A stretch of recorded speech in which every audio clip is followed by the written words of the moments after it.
Thank you, Kevin. It's a great pleasure to be a participant at this conference, and in particular to be on a panel with one of my favorite anti-law and development scholars, David Trubek, who 40 years ago next year published probably the most widely cited paper in the history of law and development, Scholars and Self-Estrangement, declaring that the law and development movement was dead. So welcome back, David. Come in from the cold. Law and development is still alive in some quarters, and the topic that I'm going to speak to actually is one of those quarters where legal come transactional innovations, I think, suggest some significant potential for new forms of financing infrastructure in developing countries. So my paper with one of my students, Michael Rosenstock, focuses on public-private partnerships, PPPs, in infrastructure in developing countries. The paper proceeds in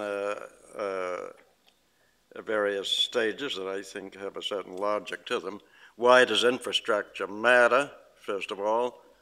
Well, there's all kinds of empirical studies in both the developed and developing world suggesting that investments in various kinds of infrastructure yield very substantial social rates of return. So infrastructure is an important generator of growth and productivity gains. Now, in the developing world, there's also all kinds of empirical findings and studies of the scale of the infrastructure deficits. In terms of the consequences of these deficits, between 1.25% of manufacturing firms operating in the developing world report lack of adequate electricity as a major constraint on doing business. Firms in Southeast Asia report an average of more than one electrical outage per day, lasting more than 3 hours. This is devastating to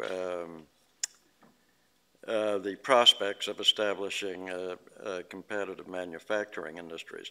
So electricity is one key infrastructure deficit. Another is transportation. Poor roads, ports, and ports. Port facilities explain or account for 10% in additional cost drivers in many parts of Africa. So infrastructure is an important determinant of growth and economic productivity, yet developing countries often suffer from major infrastructure deficits. In terms of the scale of these deficits, in terms of the financing needs, the most recent estimate for Africa pegs infrastructure needs at $93 billion per year, or about 15% of the continent's annual GDP, which is more than double the current rate of investment. Meeting the infrastructure gap in Latin America would require a boost in expenditures on infrastructure from the current rate of 2% of GDP to over 5%. So the question is, where is this investment going to come from?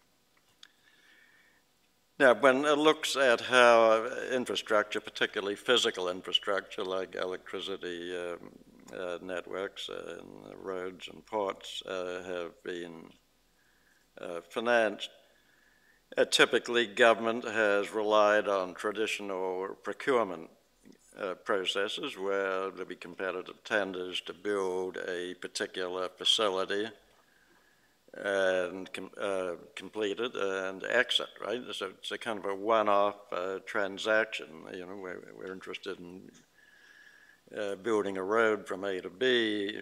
The government solicits competitive tenders, chooses an engineering or construction company. They build the road and get paid the contractually agreed amount, and they're out of it. So the private sector always had a role in building infrastructure in this government, traditional government procurement mode, but it was typically in the form of sort of one-off, time-limited contracts. Just build what we contracted you to build.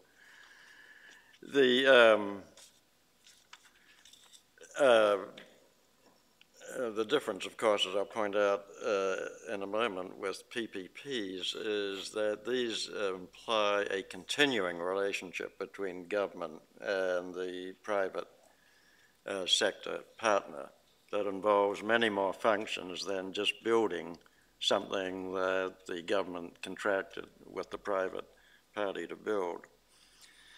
But before I elaborate on that, in terms of how infrastructure has been paid for in developing countries, this again bears on some of the implications for wider utilization of PPPs. The empirical evidence shows that often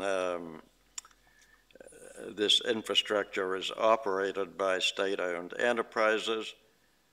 They, in many cases, do not fully recover operating expenses from charges or levies for services, let alone capital costs. So how do these shortfalls get financed? They get financed through government subsidies to SOEs to cover shortfalls in operating expenses and capital costs. These subsidies are typically highly regressive. That is, that they reduce the cost of services from these public utilities to everybody, but given that richer households tend to use more electricity and so on than poorer households, richer households tend to benefit more.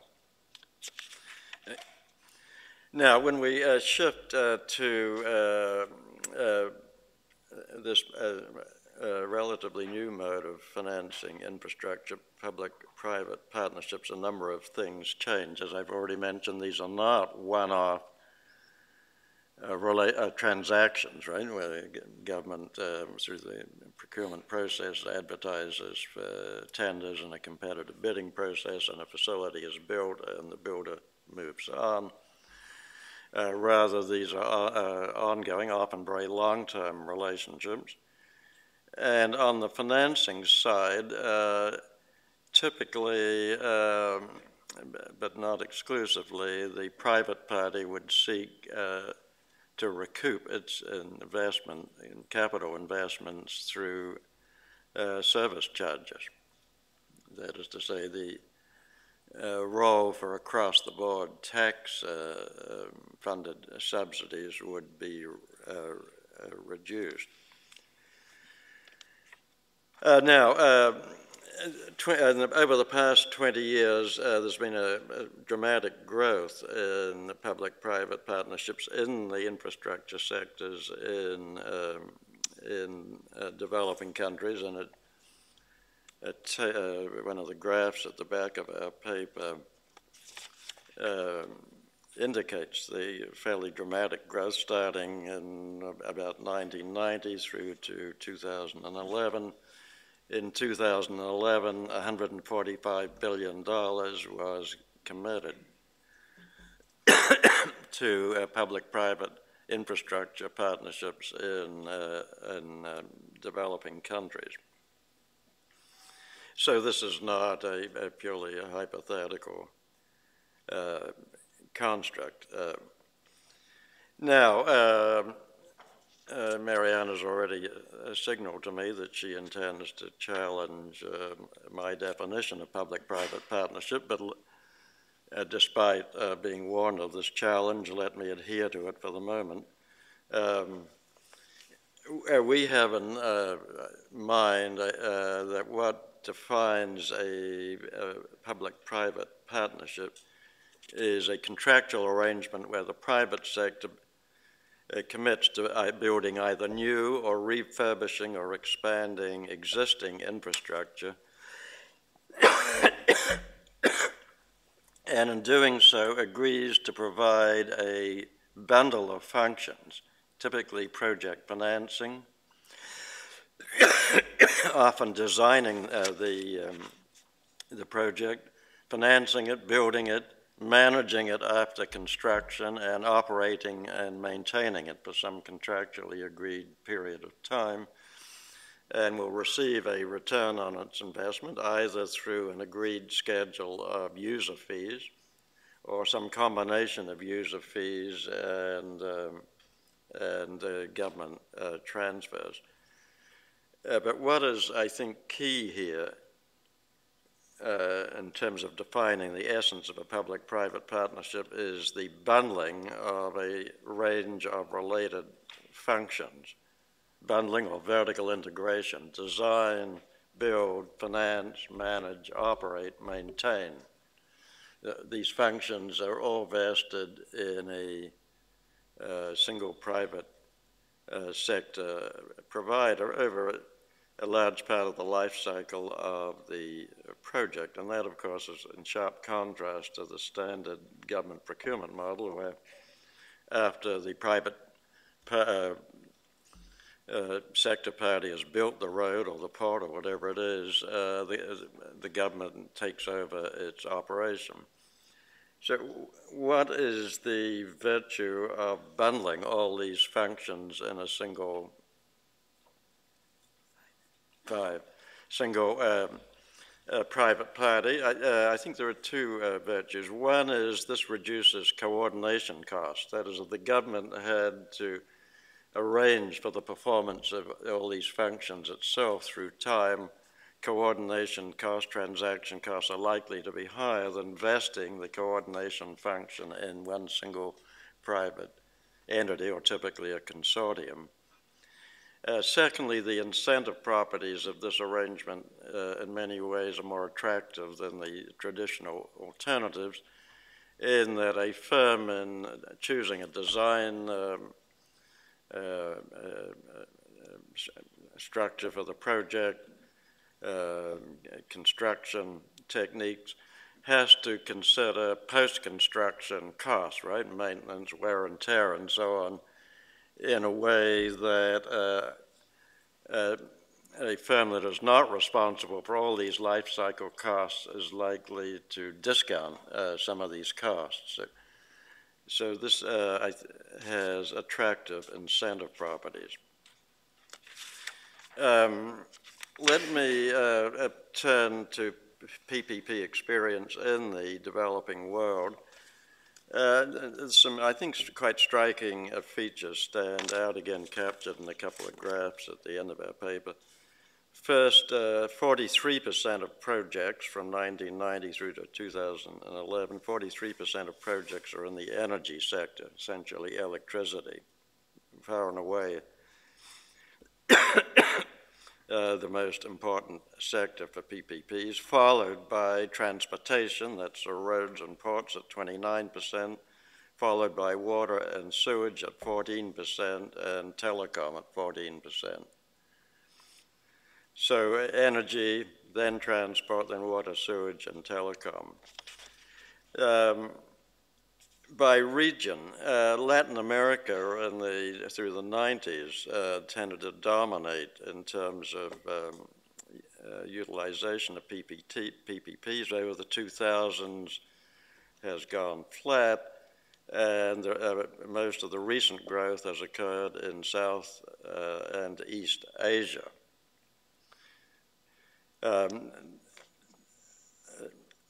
One last, I think, important data point on patterns of PPPs in infrastructure in developing countries is not by region, but by income class. Almost 60% of PPPs over this 20-year period have occurred in upper middle income countries. 37% in lower middle income, and only 4% in low income countries, right? So most of the action is in upper middle, followed by lower middle, and almost nothing in the least developed countries, where one would guess infrastructure needs are probably the most acute. What does this suggest? It suggests some preconditions to, and maybe constraints on the use of PPPs. One is that without some basic institutional prerequisites being in place in terms of general political and policy stability and institutional sophistication and robustness, and without some basic level of demand for the services in question that can support some level of user fees, these arrangements will not be viable. In terms of, just to conclude, the performance of PPPs, there have been a number of recent surveys as to how well they performed. On efficiency criteria, generally the judgment is positive, that is to say quality of service, electricity, water supply and so on. Quality of service is typically improved, quality, reliability. So quality of service is better. Productivity has improved dramatically in terms of a number of employees required to provide the service. In fact, most of these PPPs with existing infrastructure have reported very substantial drops in numbers of employees. That is, they can get the job done with far lower levels of employment than the SOEs that were typically operating these infrastructure facilities in the past. On the negative side, the evidence is mixed to weak on whether PPPs have improved network access or coverage compared to the counterfactual, which is SOE delivery. So that would suggest that governments need to pay some attention to either requiring or incentivizing these PPPs to provide expanded network access to low-income households. It's simply not going to happen without specific policies targeted to this kind of and that is a targeted subsidy as opposed to the previous untargeted subsidies. Lastly, on I think an interesting point, an important point of contract design, the evidence suggests that to me, a strikingly high percentage of these arrangements are renegotiated after the initial contracts entered into, over 40%. And typically within two years or so after the contract is signed. About 2/3 of these contract modifications are initiated by the private sector party, about 1/3 by the government party. And often these have resulted in improved terms for the private party. So this, of course, highlights something that an issue that Oliver Williamson drew attention to many years ago, that going into one of these contracts, there's a competitive bidding process, but once the contract is signed, the two parties, the government and the private consortium, have locked into each other. It becomes a kind of bilateral monopoly where there's scope for a good deal of opportunism, bilateral opportunism on each side threatening to hold the other up when neither, after the contract is entered into, has good alternatives. So in recent years, some developing country governments have undertaken institutional reforms to try and minimize this risk of, I call it bilateral opportunism post-contract negotiation. But I think that the risk can never entirely be negated. That is, unlike the traditional government procurement case, this is a long-term marriage, essentially, right, between the government and the private parties. And as in real marriages, opportunism and hold-up possibilities abound. Thank you very much, Michael.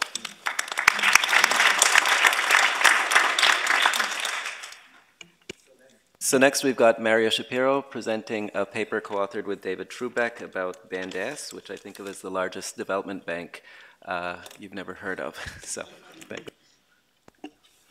Okay. Thank you, Kevin. Thank you all. Oh, yes. Thank you, Gaston.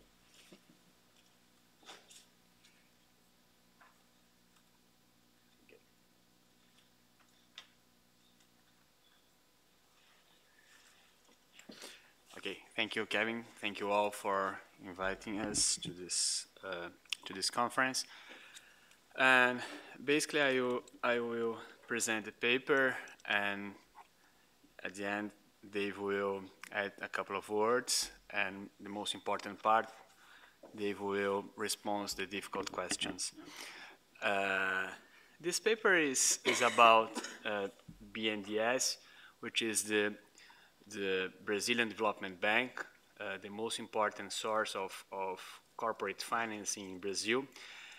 And basically the paper, using the expression of Professor Pistorius of yesterday, this paper is about innovations that were and innovations that weren't in the case of BNDES. Basically the main claim of the paper is that despite having experienced an innovation learning process in which the bank has developed new tools to foster innovation in Brazilian companies.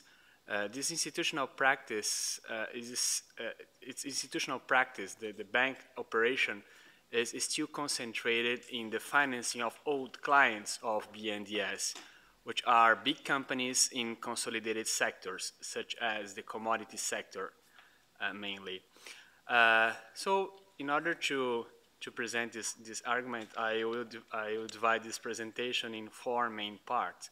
Firstly, I will give you the background of the Brazilian developmental model to give you a better understanding of the role played by BNDES. Secondly, I will describe the institutional learning process that BNDES experienced in 90s, but mainly in 2000s. Thirdly, I will bring the profile of BNDES disbursement, characterizing this divorce between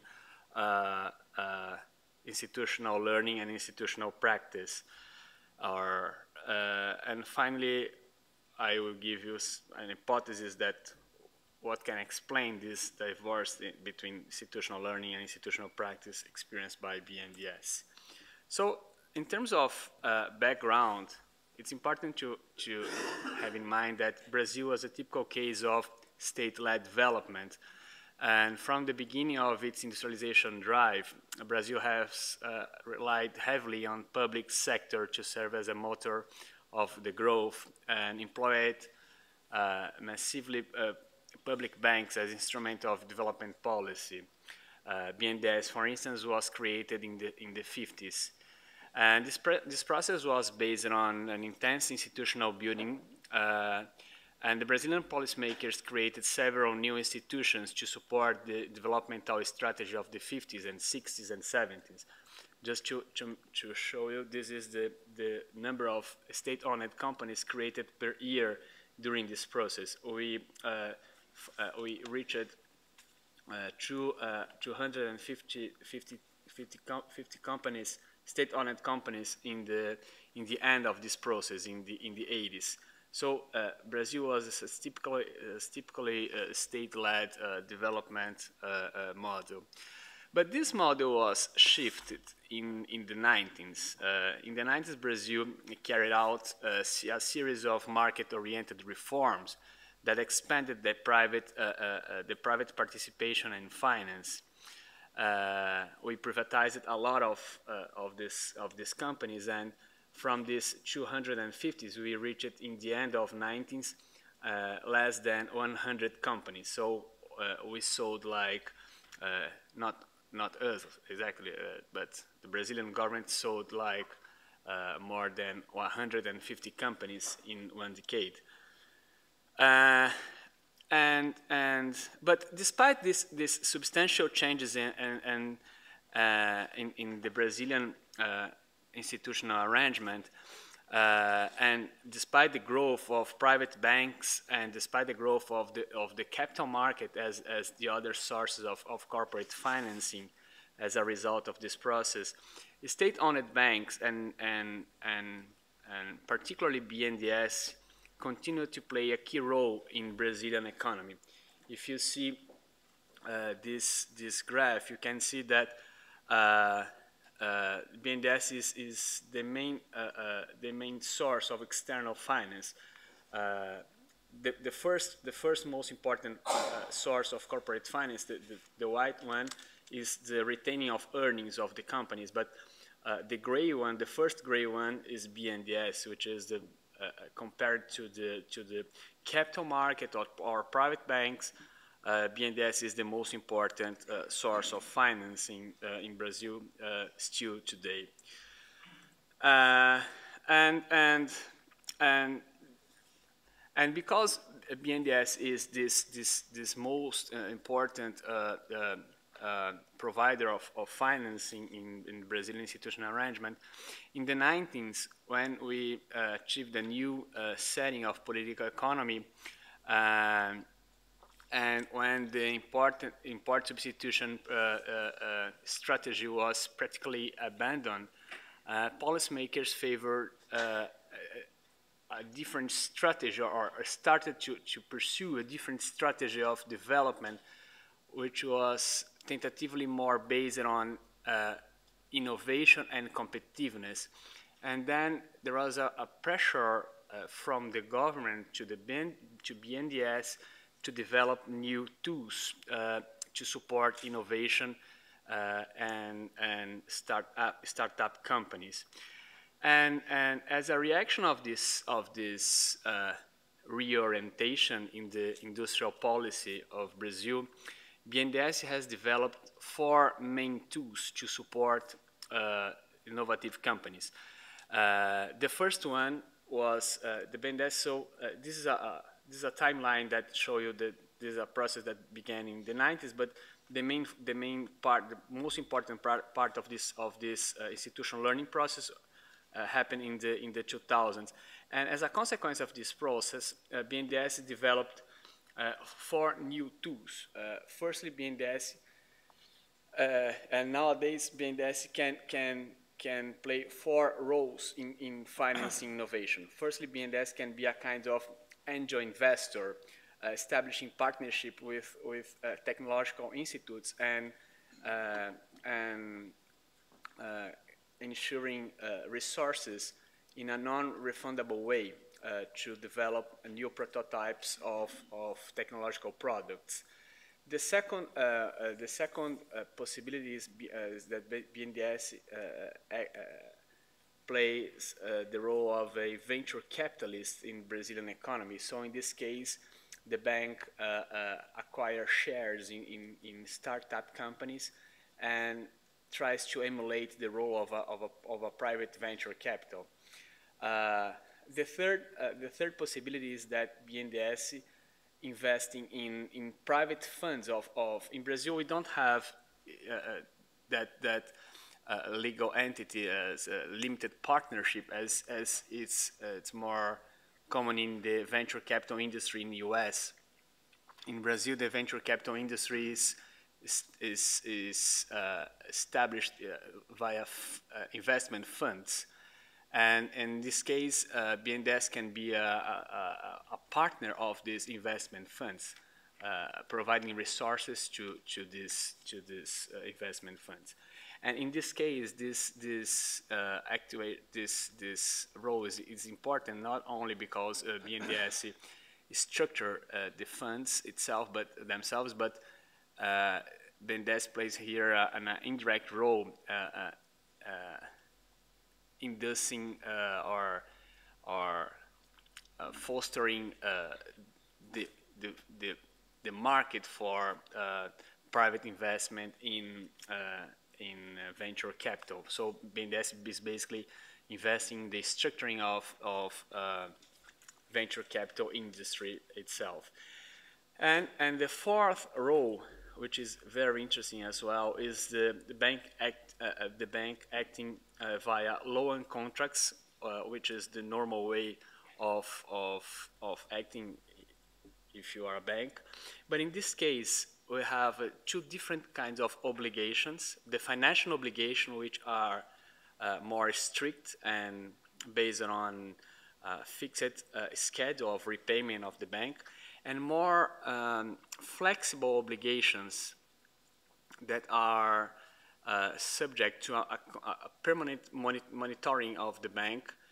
And due to this process of permanent monitoring, the business plan of the company or the business plan that support the contract can be adjusted permanently in order to adapt the bank to the modifications in the business plan or in the contingencies suffered by the company during the development of new prototypes. Okay, so basically we have two main innovations: BNDES as an angel investor, as a venture capitalist, as a provider of funding for private venture capital funds, and finally as relational banking, establishing a open-ended relationship with companies in loan contracts. But despite this fact, we can see that while investment in innovation have increased substantially due to these new tools developed to support innovation, the bank's overall operation have grown even faster to support the old clients and traditional sector. You can see the disparity here between innovation disbursement and the total of disbursement of the bank. Just to mention, 2010, we had $600 million devoted to innovation, compared to $84 billion devoted to other projects. And the most important clients of the bank still is still the commodity sector, which can be related to the Chinese incentives to the Brazilian exportation sector. And the least important investment. The investments are driven to innovation. This line with axis, and this is a very clear example of this strategy of supporting a commodity sector. BNDES is becoming a minority shareholder of the main Brazilian companies in commodity sector. This is the case of Vale. Vale is a very important Brazilian company in iron ore sector.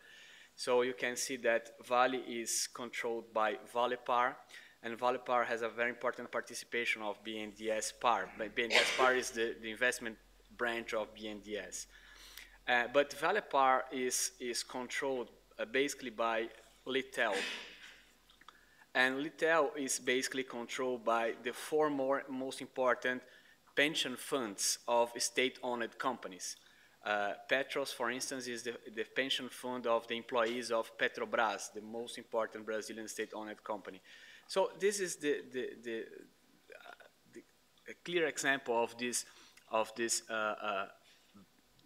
this new strategy that are prevailing in Brazil now, despite having tools to support innovation.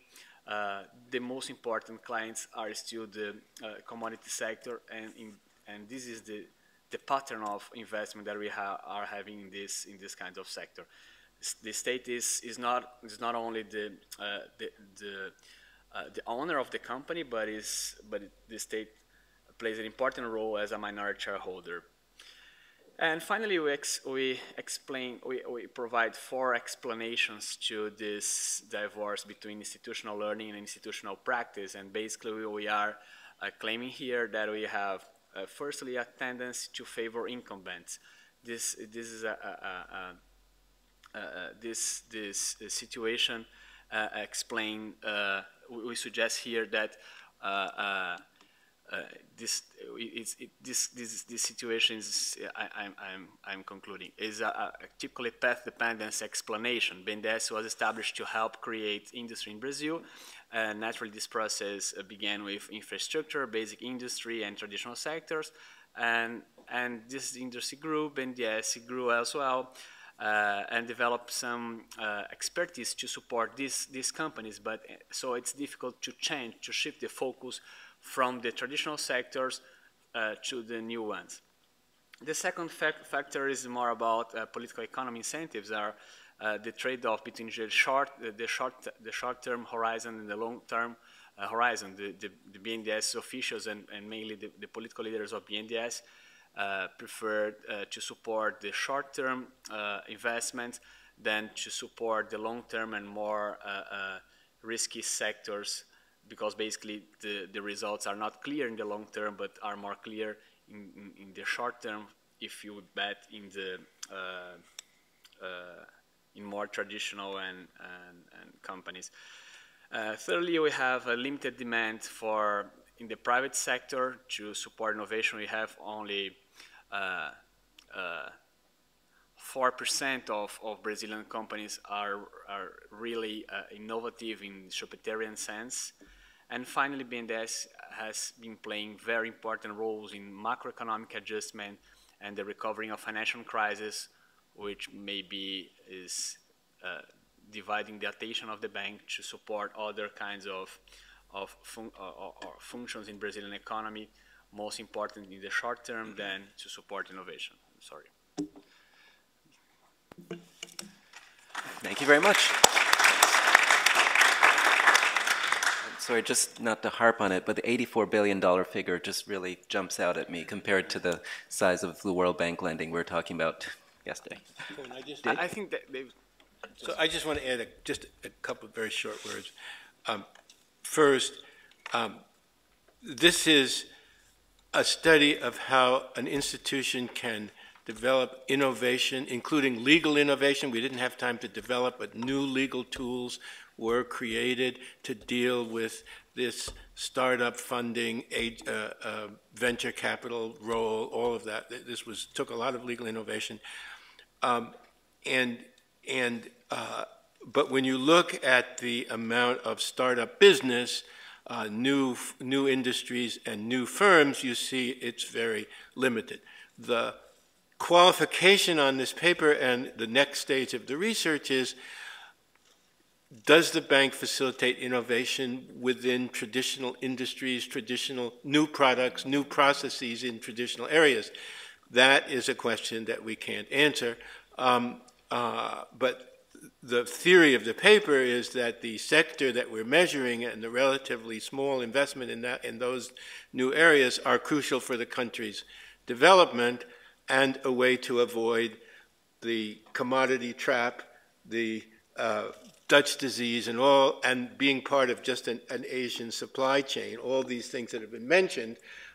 So our premise is that if Brazil doesn't move more dramatically in the directions indicated by the $680 million side of the disbursement, much less than 1% of the total annual disbursement, it's going to be stuck in a commodity trap, and it'll suffer the Dutch disease and other illnesses yet to be named. Thanks, Dave. So next we have Gaston Pierri speaking about cash transfer programs in Latin America.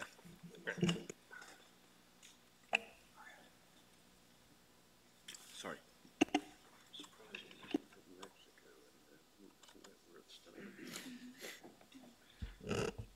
Thank you so much, Benedict and Philip, for this opportunity. My name is Gaston Pierri. I am from Argentina. And I come from a different field. I am a PhD candidate in applied economics, and I am a lawyer focused in international law and social rights. Considering my background, you can say that I am my own innovation. Maybe one example that critics to the economic after the last economic crisis are opening new doors for lawyers to start to offer new perspective in economic development and innovation finance. My paper is focusing development policy, innovation, and law in Latin America, and is seeking to show one of the most examples of innovation in social policy in the world, the conditional cash transfer programs, also well known as the magic bullets. This paper is part of a broader research project in process that analyzes development strategies undertaken to reduce poverty and inequality by Argentina, Brazil, and Chile between 1991 and 2011. My interest in this topic started 10 years ago when I had the opportunity to work as a young lawyer with the Argentinian Ministry of Economy, Roberto Lavagna, joined the legal advisor team. When we were responsible from the emergency transfer programs, in that situation was the Plan de Jefas y Jefas de Hogares, that became the origin of the current CCT in Argentina, the Universal Alliance for Family. I'm going to be brief. I'm going to take only 10 minutes, and I'm going to explain the four main areas of my paper. The first one is connected with the economic and political context of this program. That is also the explanation about why this program started in Latin America. The second is connected with the role of the law in this shift in social policies, and also the impact that this shift had in the law in a different perspective. And the third part is focusing on analyze the innovation characteristics of this tool and the possible connection with the new development states. The last part of the paper analyzes in what degree these conditional cash transfer programs are achieving the goal to reduce poverty and inequality, and explore some qualitative data connected with this exam. Finally, this paper offers some data related that the level of impact of this program and offer some question to continue the research. The first point is talking about the economic and political context in Latin America. We have been talking a lot about this, about the situation in the 80s in Latin America, the debt crisis, the austerity and structural adjustments of the region, the severe recession, and the high poverty. You can see the numbers in the poverty in the 80s that are quite similar than the current numbers right now. And also one of the important factors, the rising unemployment and the informal unemployment, that is one of the consequences of the low social insurance in that moment and the necessity to reform this social policy. We have to say that in that decade, in the 80s, the state in Latin America have been also cutting back on universal income support insurance and giving away the social assistance. In the 90s and the 2000s, Latin America has been engaging in a profound institutional reform, working through the establishment of more democratic regimes and market economies. And they include, this process includes inflation controls, change in labor markets, and unemployment reduction and increases in the minimum wage. all this context is established the field to this change in the social policy, to this innovation in social policy. And also in the 2000, the new conception of the state started to play an important role in raising guaranteed growth paths and through lowering long-term unemployment, and also new ways of industrial and social policy focus in economic growth with a more equal approach, with a more reduction of the inequality. The second part of the paper is trying to explain what is the role of the law in this situation. What does the law provide to the conditional cash transfer program in particular, and also how this new innovation in social policy affect the law. I'm going to focus in three elements in each part. About what the law provides. The law creates a space for ongoing public, private, and cooperative dialogue that related to this innovation.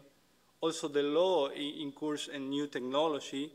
And it's important to say that in the three cases that I am studying, the Argentina, Brazil, and Chile cases, there is a hierarchization of the protection of social rights at the constitutional level that provide a more strong background to education and health. There is also a new policy of decentralization that offers freedom to action in the regional and local levels. And in another hand, how this new policy demand, or what this new policy demand for the law, that is part of the challenger that the law is having in Latin America. This new policy demand that the law become more flexible, that provide more incentive for new social policy, that also to open the participation in the regulatory process to those that are affected by these rules, and to incorporate new way of participation and transparency. Moving forward to the third part of the paper, and one time that we understand a little bit more about the origin of this conditional cash transfer program, the situation in Latin America, and the role that played the law, I'm gonna explain some more about the connection between these new development states and the conditional cash transfer programs. First, we have to say that conditional cash transfer programs favor the poor without compromising economic performance or causing a major tax impact. So one of the reasons of this explains that these new innovation social policies are a good fit with the free market rule from the 90s, and also with the principle of the new development state. CCT are connected to the new development state in this idea to design a social and economic policy that includes with an inclusionary model of development. And also we have to add that the conditional cash transfer program, particularly in Brazil, Chile, and Argentina, are also examples in very different approach of the innovation in this area. Connected with the new development state role and this foreign economic growth, the graphic showed that in the 90s, in the 2010, there is more investment in these areas, but there is a problematic situation connected to the conditional cash transfer program. We have to say that these programs have four characteristics in particular. One is the co-responsibility among the beneficiary and the state. The second one is this idea that are programs that are high targeted, and this particular point that the programs are high targeted are connected with an important point that is the small cost of this program, the small invest in social policy. And we can see that one of the problems in the impact of this program is connected with the small investment. Only 0.2, 0.4 in the Brazil case, and 0.1 of the GDP are the investment in these programs. And we are going to see in the future that still the program, it doesn't achieve this goal to cover the whole population, the whole poor population. And still, Brazil and Ecuador are one of the biggest programs that cover the major number of the population, and they didn't arrive to the 40% of the population. Talking about the impact of this conditional cash transfer program, particularly in the case of Argentina, Chile, and Brazil, I want to offer some of the preliminary information that the data gives. And on average, the 60% of the CCT resources flow to the poorest 20% of the population. The coverage of the poor population varies by programs. We can see that in Brazil, the program covered the 85% of the poor population. In the case of Chile, the program covered the 50% of the population, and Argentina the 45% of the population. So the preliminary analysis showed that family grant appears to be significantly better targeted for the poor population, covering almost, like we say, 85% of the population. But the important innovation in this program is like these three programs cover almost 100% of the indigent population. The situation, when we see the data, it looks like it could be something positive in this goal to reduce poverty and also improving inequality. The reality is like the statistical results often hide the fact that the social circumstances that produce such inequality in the first place have really no change from before the program's implementation to after. Simplistic analysis from the World Bank and Inter-American Development Bank say that the impact of these programs in inequality is big. The truth is that there is no data to prove that right now. There is some connection with the conditionality in education and the future impact in inequality, but right now we don't have numbers that show that. There is more research needed to advance and to clarify some of these questions. Some of the questions that are needed to answer is, for example, can this reform transform deeply stated policy orientation of the ground? Are CCT a true social policy innovation or just merely cosmetic? Or are these new development state examples of possible legal innovation and empowerment of the poor? The future course of the CCT, especially in Latin America, particularly in Argentina, Brazil, and Chile, will be largely determined by three factors. One, the firming up of broad partnership with external actors supporting national social protection strategies. Second, success in finding innovative ways to reduce financing constraints in the mid and long term. We could see that the situation right now in Latin America is not the same that it used to be 5 years ago. And the third aspect is the other economical factor that is going to affect in the impact of the CCT. We have to see how is going to be the situation with the the economic growth in Latin America was in different level, and if still Latin America could be finance these kind of innovative tools. One of the last point that I want to add, and it's just trying to offer in some of the conclusion to this impact of the evaluation of these programs is the fact that the Argentina, Brazil, and Chile program, with all this investment and all this situation, still didn't have a really important impact in the last decades in the reduction of the inequality. And this is the information of the Gini coefficient comparative between Argentina, Brazil, and Chile, and the non-Latin American OECD information. And we could see that there is a difference at almost 6 points between the reduction of the inequality in the non-Latin American OECD and the Argentina, Brazil, and Chile.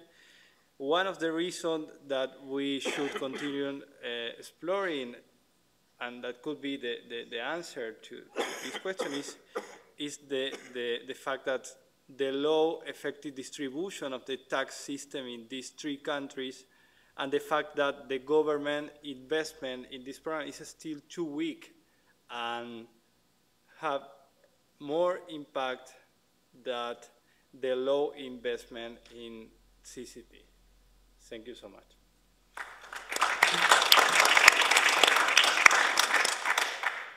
Thank you very much, Gaston. So next we've got Dudi Rulliadi, who's going to be speaking again about PPPs. For reasons that I can't quite explain, his paper is separated from Michael Trebilcock's by a couple of papers, which is unfortunate in a way, because if I were the discussant on Michael's paper, I'd have said that it does a great job of analyzing the impact of a particular institution, the PPP, as opposed to, or institutional change, the move to PPPs as opposed to SOE, sort of state ownership and state procurement.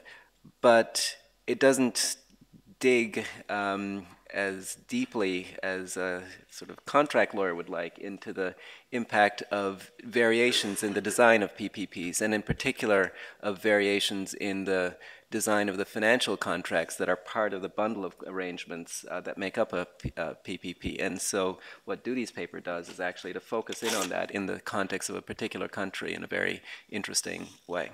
So, Dudi. Thank you, Kevin, for the introduction, and thank you, Benedict, Kevin, and Philip Dan for inviting me to this conference. This paper forms part of a larger project I'm working on in my PhD studies. So this draws from my PhD work in progress about PPP in Indonesia in the post-New Order era, addressing the question of how PPP in Indonesia, once a legal technique, becomes governance mechanisms. As the project is going on, so I welcome any suggestions and comments. This paper focuses on the question the conference addresses: how the state innovates to attract development finance. And fortunately, I have experience working as a legal officer in the Ministry of Finance of Indonesia, dealing with PPP and its institutional framework development in the last 5 years, including the establishment of the Guarantee Fund, which is the topic of my paper today. I will not talk about PPP in general as an alternative financing scheme. Instead, I will focus on one particular feature in PPP where I think innovation lies in our context. PPP for Indonesia is not new, as we have done this scheme for about 3 decades now. I think the room for innovation is in its detail and lies in the development of features in PPP scheme, which help PPP to develop and become attractive. Therefore, I will discuss the institutionalization of fiscal incentives, or as the World Bank calls it, the Guarantee Fund in PPP. The goal of my presentation is to discuss a current development in the Indonesian PPP institutional framework as an alternative financing scheme for infrastructure.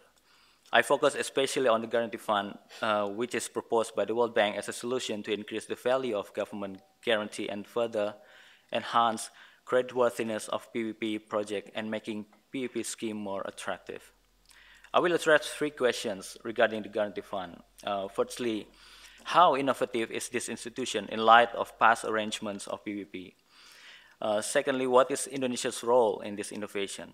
And does Indonesia's IIGF, Indonesian Infrastructure Guarantee Fund, simply reflect the bank's concept of guarantee fund? And finally, whose interests are served by these innovations and how exactly? In this paper, I argue that the guarantee fund is deployed by the bank as a shortcut mechanism introduced locally to reduce risk in order to attract private capital, whilst the state is still developing its credibility in ongoing governance reform. The bank's concept is simple, and it is only concerned about serving the private sector. That is, through a mechanism where the state provides standby money, whereas domestic concern is twofold: private sector confidence and risk management, avoiding risk from occurring. Indonesia's approach is best understood as an innovation. It not only adopts, but only enhances and expands the bank's original guarantee fund, not only to comfort the private sector, but also to directly manage sources of risk. I will discuss the question in 3 parts. The first part examines the early privately financed infrastructure of the late 1980s and early 1990s, and its institutional guaranteed structures. After that, I outline the adoption of PPP as a new approach to infrastructure provision, as well as intervention by the international institutions in structuring domestic PPP governance, including the introduction of guarantee fund. And lastly, discusses the guarantee fund and how Indonesia has institutionalized the concept and innovated. The final part concludes the paper and offers broader reflections on this innovation. The guarantee fund project began in Indonesia in 2007, and this is the year where I studied as a legal officer in the Ministry of Finance. I was involved in its establishment and witnessed the international institution intervention on the ground under the rhetoric of development. The concern was really how to deal with massive demand in infrastructure. The government can only provide only 35% of approximately $140 billion needed for infrastructure in Indonesia, and make this attractive to the private sector. But this recalls a bad experience with the private sector suing the government following the Asian financial crisis, and the massive cost this legal action caused the government. With the guarantee fund, according to the bank, there will always be allocated funds ready if a risk occurs, because it is a separate entity removed from the state budget and managed by non-bureaucrats. The first part of my paper is a bit of history of PPP in Indonesia, so experimenting with privately financed infrastructure. During Indonesia's first experiment in the privately financed infrastructure in the late 1980s, the state was less concerned with facilitating the private sector. At this time, it was political backup and not law, which played a central role in attracting and securing private financing in infrastructure. Thus, there was less need for any institutionalized guarantee. The institutional structure was sectoral, specific, and inadequate. There was no integrated, cross-sectoral legal framework. In addition, the role of law was only to opening up these sectors and did not regulate procedural and technical aspects of the projects in detail. Likewise, there were no laws addressing the procurement process or facilitating competition. Investment in private infrastructure depended on strong political backup rather than the operation of the market. In addition, the public sector's bureaucracy were not well prepared, and they lacked coordination to deal with an unprecedented, legally sophisticated scheme.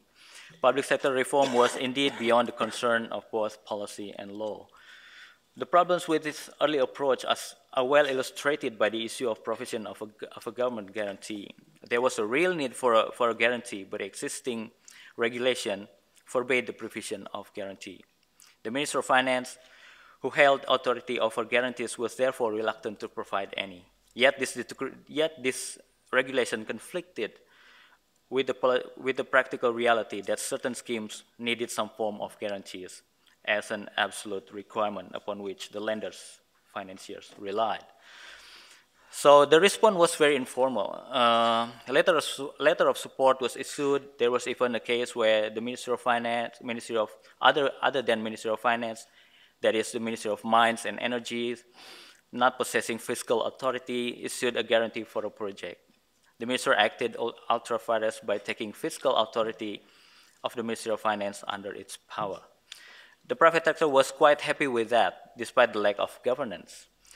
When the race materialized, however, no money was ready and no one knew the impact on the state budget.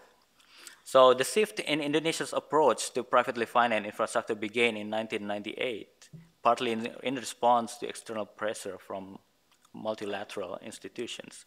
At the time, international financial institutions had voiced concerns over the lack of governance in the procurement process. However, as the next session will show, PPP institutional reform did not take shape until 2005. The transformation is now clearly credited to massive international intervention in PPP development through various means. So international institutions and the creation of Indonesia's PPP institutional order. The intervention of international organizations has now driven broader PPP institutional development in Indonesia. Loans, grants, and technical assistance are the facilities through which this intervention is carried out, including the Infrastructure Reform Sector Development Program, in which the Asian Development Bank and the Dutch government provide loan and grant facilities respectively. The World Bank's Infrastructure Development Policy loans, the Australian government's Indonesia Infrastructure Initiative, and Japan International Cooperation Agencies manage co-financing program. Under such international intervention, comprehensive reform of Indonesia's PPP institutional framework then covered broader areas than procurement system improvement to include any relevant aspects about PPP, including provision of fiscal incentives. So the new PPP policy was subsequently implemented through legal instruments and launching international promotion of PPP. The same year the policy was formulated, Indonesia for the first time offered PPP project internationally and introduced Presidential Regulation 67/2005 as the most important policy initiative for PPP. This regulation, deemed as a landmark, sets out a clear, more transparent, accountable basis for PPP. First, a competitive bidding is established and unsolicited project proposal is discouraged. Secondly, investor is provided with a reasonable rate of return. Thirdly, the regulations requires that the public sector contracting agency offer well-prepared projects. Lastly, the regulation provides the politically sensitive government support for PPP project. Now, this institutional guarantee has become a formal instrument and the most important feature in Indonesian PPP. This is innovative because unlike in the past, the incentive is now given through clear procedures and criteria.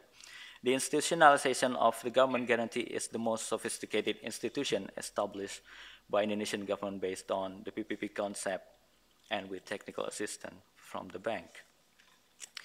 Now turn to a technical aspect of that institution. Guarantee Fund, the heart of Indonesian PPP. Guarantee Fund, the Indonesia Infrastructure Guarantee Fund, the name of the company, was founded under the dual mandates as a separate entity providing financial guarantees to private investors and a fiscal risk manager. In its role as a guarantor, IIGF guarantees the financial obligations of government contracting agencies in PPP contract with private investors. In the event of an agency's default, IIGF as the guarantor will pay a certain amount of compensation to the private counterparty. As the bank has noted, this mechanism increases the role of a government guarantee as enhancing creditworthiness. In its role as a risk manager, IIGF operates under a single window policy, serving as the only gate through which guarantee proposal from contracting agencies can be assessed and structured. It is also the site where the claims from the investor to IIGF and or the government are directed and processed. Thus, any proposal will be directed to IIGF instead of directly to the government. Upon assessment, IIGF will either issue a guarantee itself, or if its capital is insufficient, it will request the government to guarantee certain risks it cannot cover. In terms of form, IIGF issues financial guarantees in an agreement form. Unlike the letter of support in the past in the early privately financed infrastructure in the early 1980s, which was only unilateral and simple letter issued by the government, now the agreement, the guarantee takes form of guarantee, which is negotiated and signed by both IIGF and the investor, and also the government if it guarantees the project with the IIGF. The agreement therefore contains much greater detail on parties' rights and obligations. There is also now explicit value of liabilities which the state might burden in a given risk event. This feature was absent from the past guarantee letter, in which contingent liability was therefore difficult to measure. In addition, the legal form of IIGF as a company makes it more flexible and effective as a fiscal risk management mechanism. Investor perceptions of state risk are still high, meaning that there is high possibility that the state action might affect the project. Thus, there is a perceived need to manage the sources of risk, that is the state. It is, however, still difficult for a single government guarantee or ministry to play the role as a manager of risk by overseeing all government units, identifying potential risks and mitigating these risks. It is even harder to police certain actions by the state apparatus or units that could adversely affect the private sector. Technically, it is currently not feasible, as the unit must have legal authority placing it above other government units. So the guarantee fund, in contrast, operates in the private sphere and deals with public sector through the instrument of contract, that is, through a recourse mechanism. Under this mechanism, IIGF by law can claim back a compensation payment already paid to the private sector from the government contracting agency, which is defaulted under PPP contract. The mechanism operates like subrogation in the insurance scheme. This works as a disincentive mechanism for the contracting agency, discouraging it from adopting any policy that could negatively affect the project, lest it bear the financial cost. This function could work to reduce risk perception, increase the security of investment, and further enhance the attractiveness of the project. So this feature is not in the bank's guarantee fund concept. As discussed earlier, the bank only advocates a guarantee fund as a mechanism for payment or liquid assets in the event of material risk. Indonesia has therefore further developed the concept by formalizing the mechanism in a separate legal entity assigned with specific function. So to conclude, IIGF is partly an Indonesian innovation to the extent that expands the bank's original guarantee fund concept by using private contractual mechanism to directly manage sources of risk. The bank's innovation is only concerned with the private sector, investor, and financier.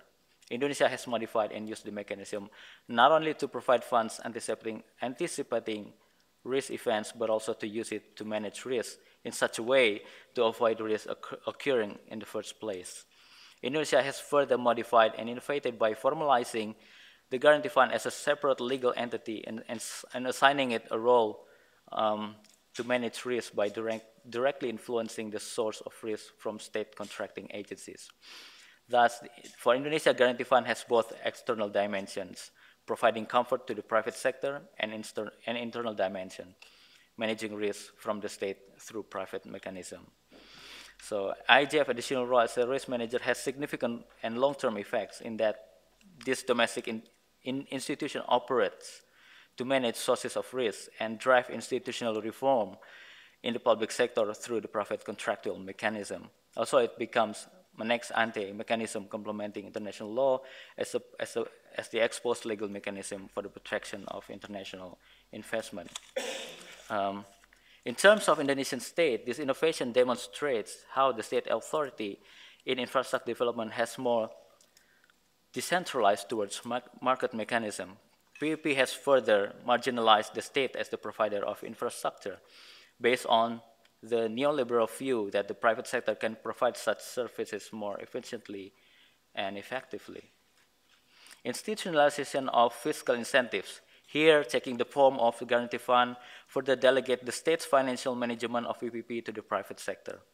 Although IIJF is technically a state-owned enterprise, it is designed by the bank and the Indonesian government in such a way to reduce the influence of the government, to increase market confidence, and to enable the market to control the IIJF performance. It therefore represents a depoliticization of infrastructure and fiscal risk management, facilitating and enhancing the further privatization of infrastructure development in Indonesia. Thank you. Thank you very much. So now Mariana Prado is going to take on the heroic task of commenting on all of those presentations as the discussant. Mariana. I just need a minute here.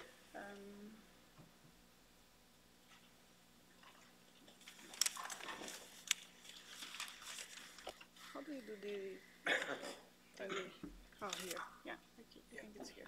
Thank you. Thank you. Thank you so much, Kevin and Benedict and Philip, for inviting me.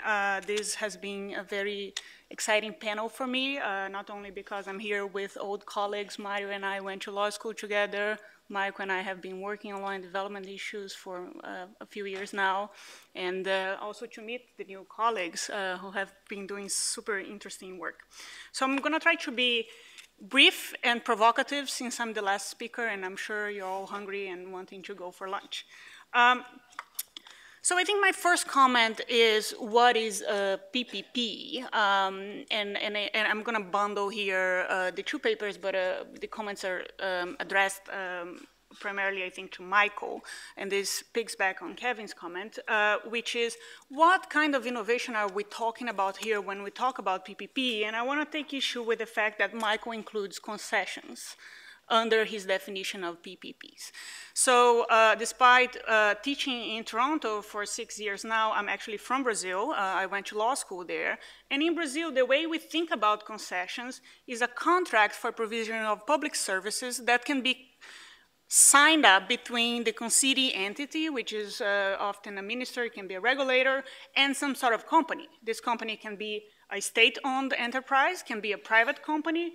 And we think of PPPs as a form of partnership that's going to be embraced by this concession framework, right? So the concession, the idea that concessions are PPPs, I think is not necessarily wrong, but I think it captures too much instead of focusing on what's interesting and innovative about what's happening in the infrastructure sector in Brazil.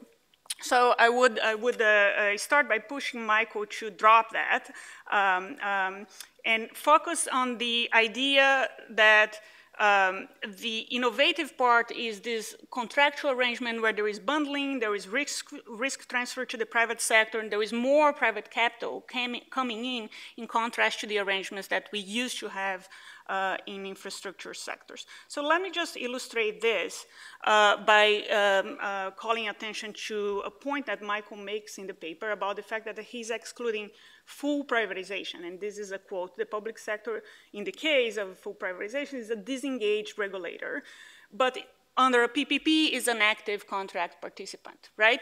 So this is basically the structure that we had in infrastructure sectors in Brazil after privatization. Before privatization, there would be a state-owned company providing the public a service under a concession contract. What happens during privatization is this concession contract remains in place, but now the contracting party, instead of being a state-owned enterprise, is a private company.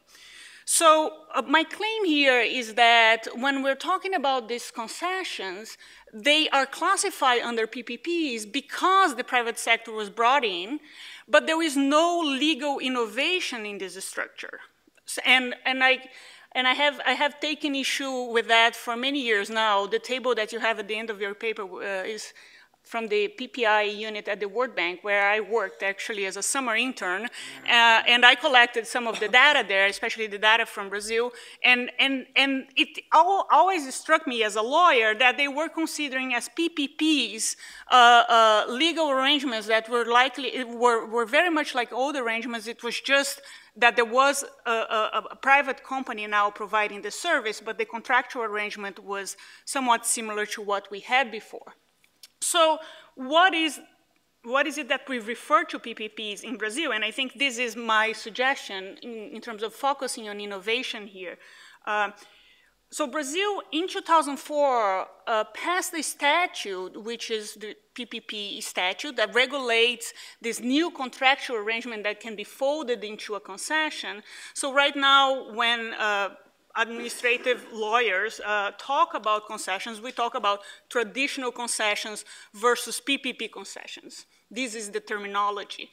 And I think a lot of the discussion that you bring in the paper about these scholars talking about the increased numbers of PPPs in Latin America and all these renegotiations in concessions refers to the old model of concession contracts, where you took the old legal arrangement, put in a private contracting party, and then the entire thing went downhill. It was a mess. We had to renegotiate a number of these things.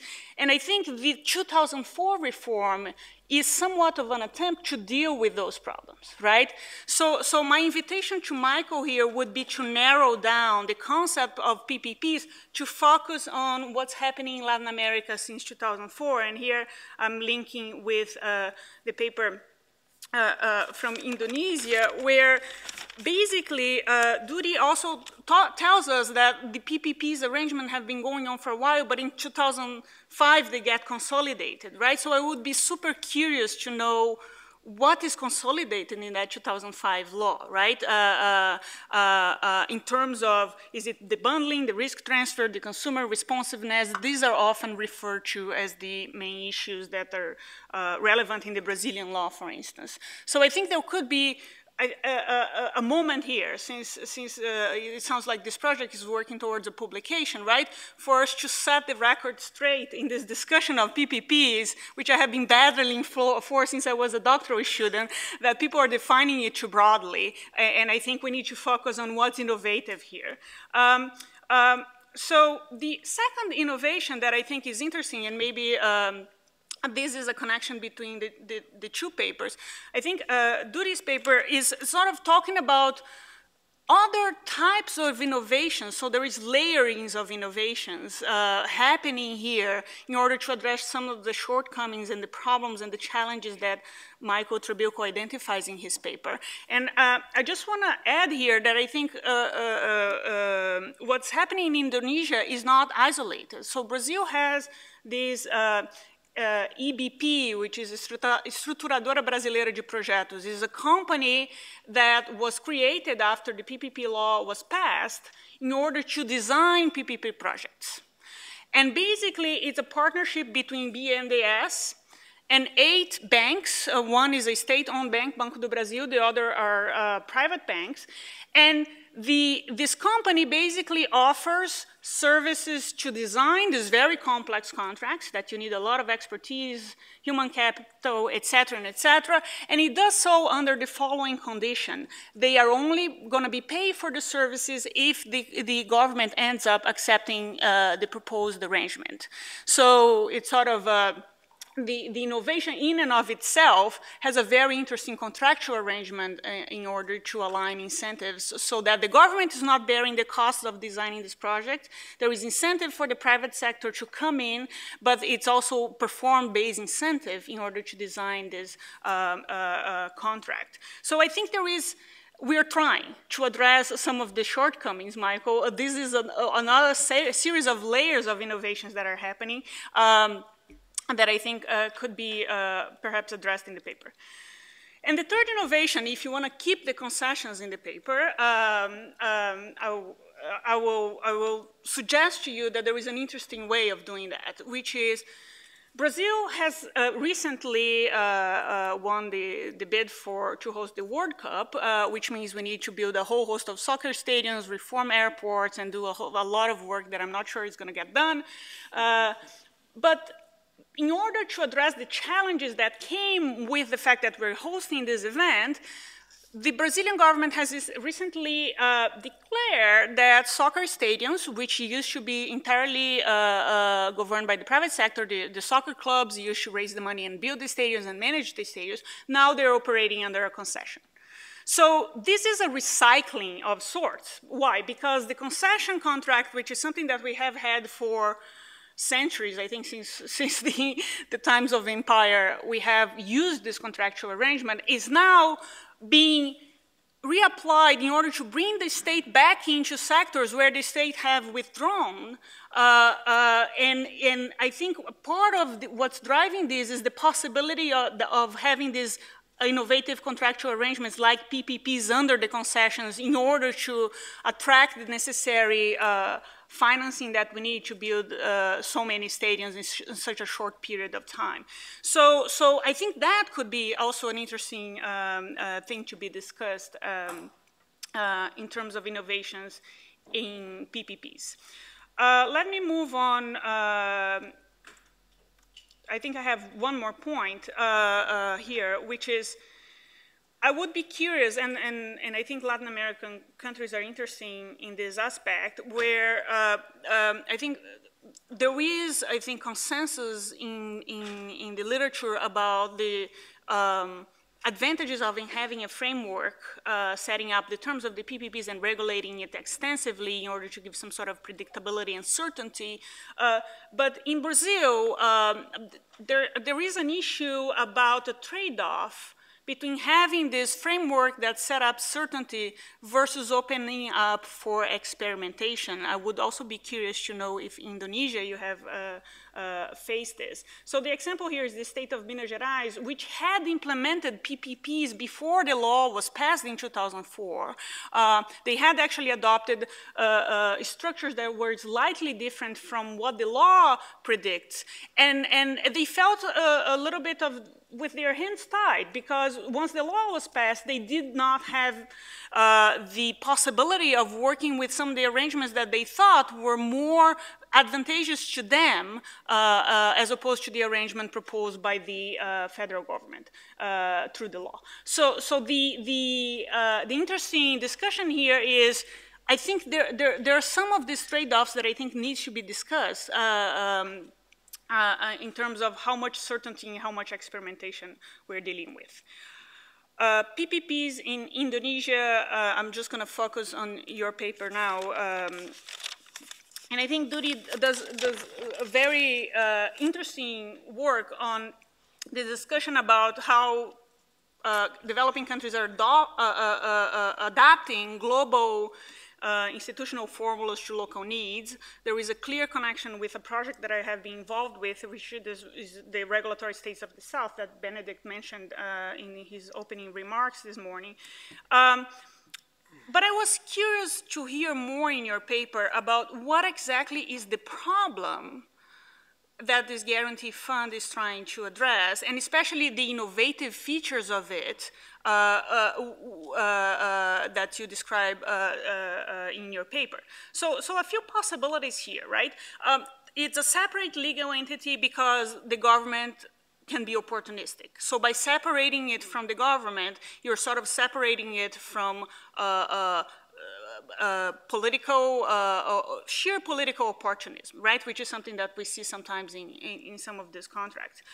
The other, which I think you mentioned briefly in the paper, is just sheer dysfunctional institutions. Like there is this bureaucracy that doesn't work as fast as the private sector needs, so they're going to process the payment. At some point, it's just going to take so long that it's not worth the wait, right? And the third one, which I think connects with the discussion I brought about the EBP in Brazil, is just sheer lack of human capital, meaning once you create a separate entity, you can hire new people, you can set up a different set of incentives, so you're no longer within the scheme of the bureaucracy that has been there forever, working with a certain mindset, so you start as if I knew, you know. So I was curious if you could elaborate on what exactly are you trying to address here, maybe the three of them, but I would like to hear that. What is the problem that you're trying to tackle? And some concerns that I had, but tell me if I'm missing the ball here, because the guarantee funds are not my expertise. But you say that the guarantee fund here will manage risk through a market mechanism. I was curious to know why you are calling it a market mechanism, because it's a contract, because the private sector is supervising this fund and has a say on it. So what exactly is the market mechanism that we're referring here? And you use the word, I'm probably going to mispronounce this, escrow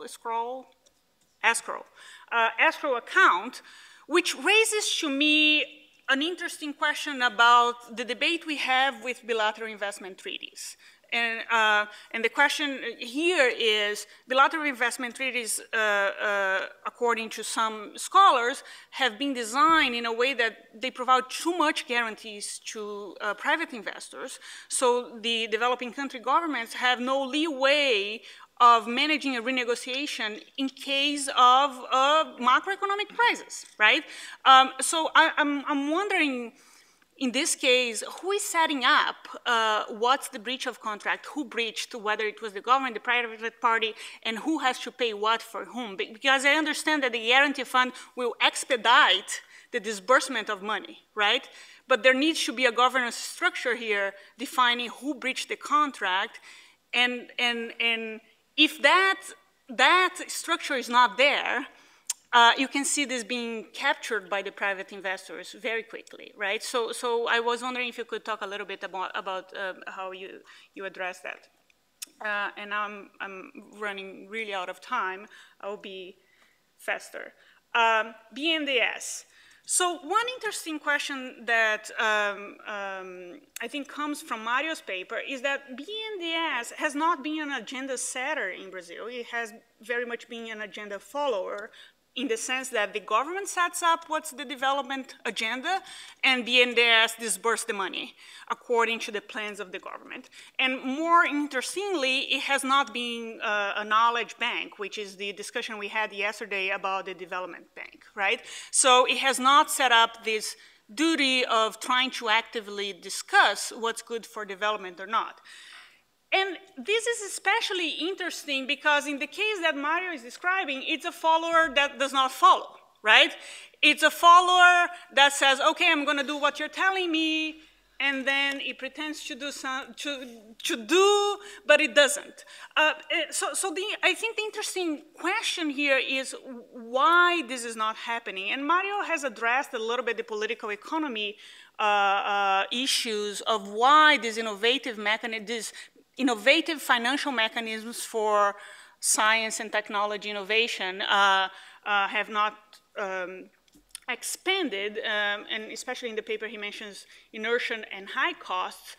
But considering this idea that the development bank is not an agenda setter, is a follower of what the government is setting up for it to do, there is a question here about, who wants to avoid the high costs that would be involved in making the necessary transformations in the bank in order for it to be able to provide these innovative mechanisms, right? So one possibility that you can tell me is the path dependency story. The middle-level bureaucrat has been there, has been doing things in a certain way since the 50s, and this middle-level bureaucrat will resist the government coming in and telling them that they're going to restructure the way the bank operates, right?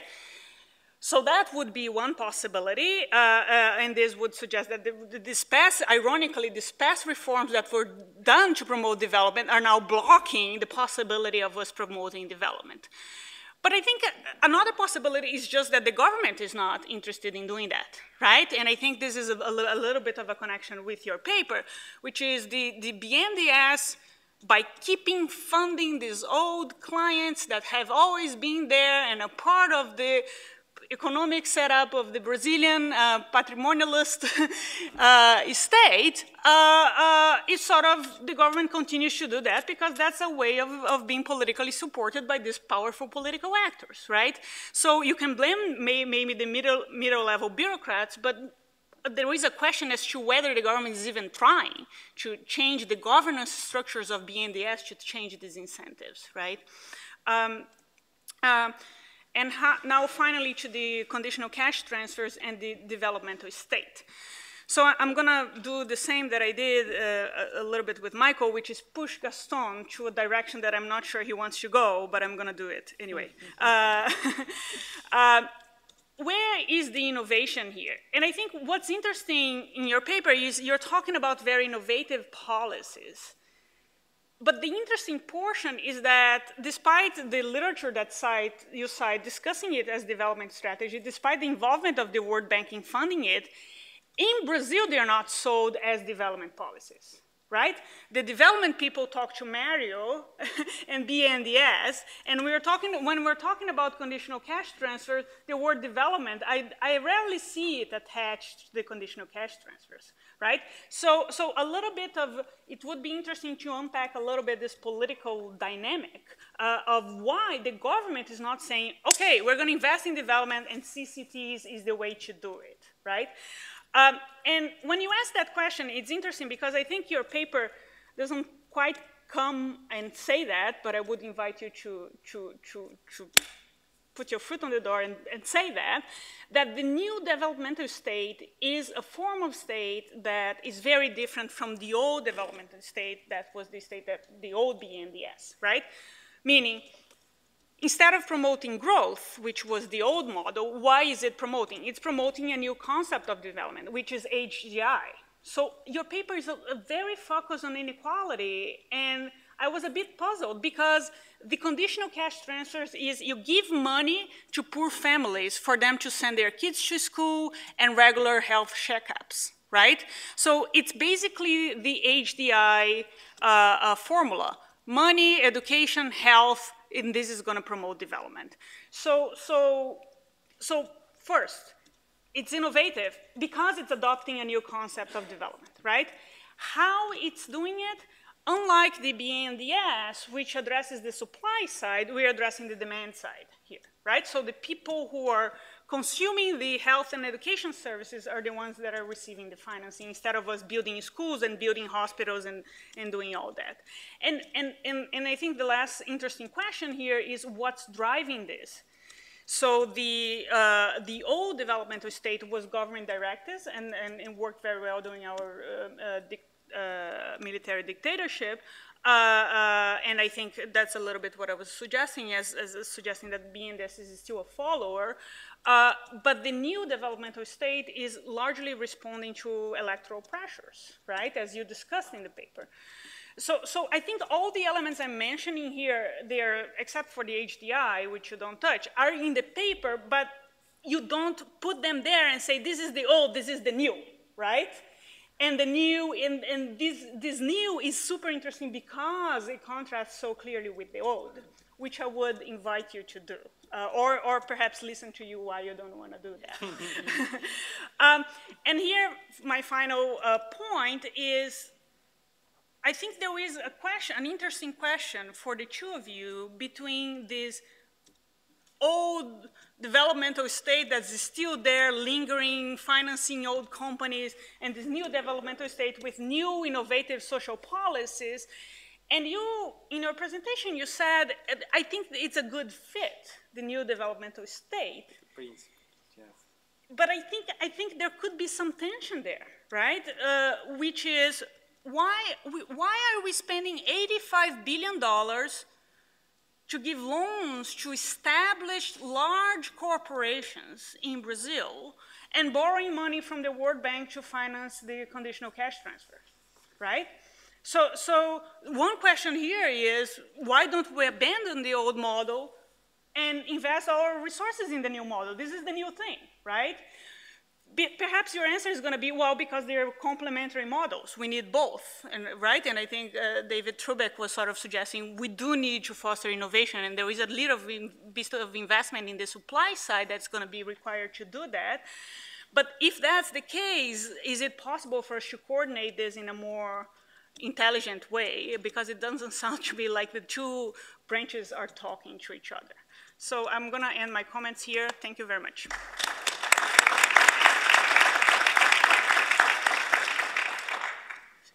Thank you very much, Mariana. So we're obviously running behind a bit, but I think it would be good to have some discussion of this very rich panel.